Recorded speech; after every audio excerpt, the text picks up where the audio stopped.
Hi, I'm Kevin Gallagher from Performance Coaching, and I help ambitious service-based business owners to build, grow, and scale their six-figure business to seven figures and beyond in a really profitable and cash-rich way so that they can live life on their terms. Now, this is video 2 of a series I've put together to help you improve your business cash flow.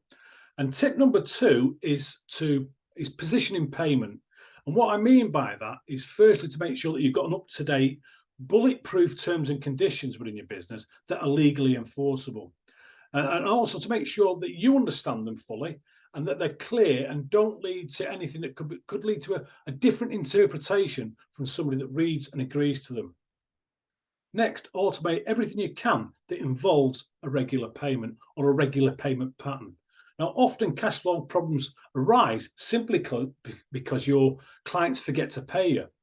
Now, sometimes they conveniently forget to pay you, or unless you prompt them or you poke them with a stick, they will forget to pay you. And if you haven't got this part of your business automated, you're leaving it open to them to pay you later by choice. So anything you can do to make sure those regular payments come in on time is really, really important for you. Now, I do suggest considering particularly at this time, having some kind of penalty terms in place as well. I'm not sure why, but here in the UK, one of the major reasons we have cash flow challenges is because we don't like to talk about it. It's almost as if money is a dirty word. Well, it isn't.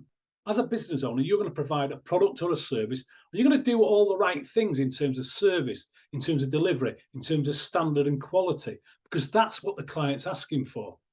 Remember, though, there are 2 parts to any sales agreement.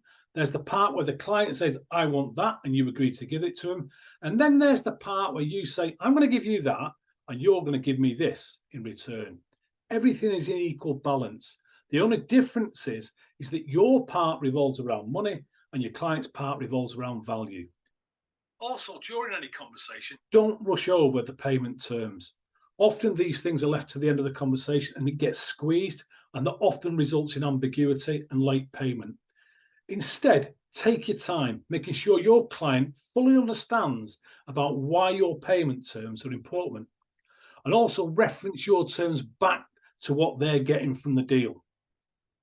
I'm asking for that because you're asking for this. That's your part, this is my part. That's the balance. So let's make sure we're both doing what we're committing to. Do what you can to get them to look you in the eye and agree to the terms, because this will have a psychological effect on them. It will tap into their ethics in and around honesty.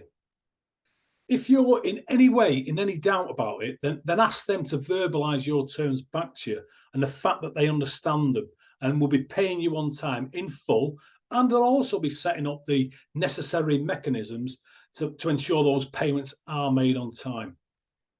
Always ensure there's a degree of personal accountability around payments, because you will often hear people say, well, that's down to the accounts department, they'll deal with that.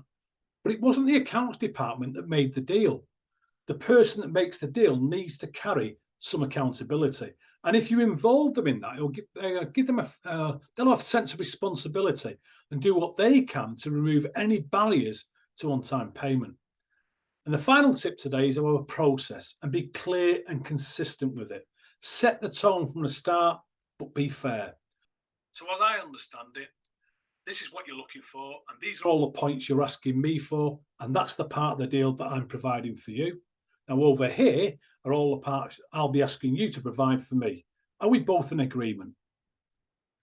Having these conversations changes the dynamic of the conversation, and it leads to better working relationships and often prevents some of those cash flow challenges that arise when these conversations don't take place. So that's tip number 2. Watch out for tip number 3 tomorrow. Now go give this a go, because you will thank me later. And until tomorrow, have a cracking and profitable day.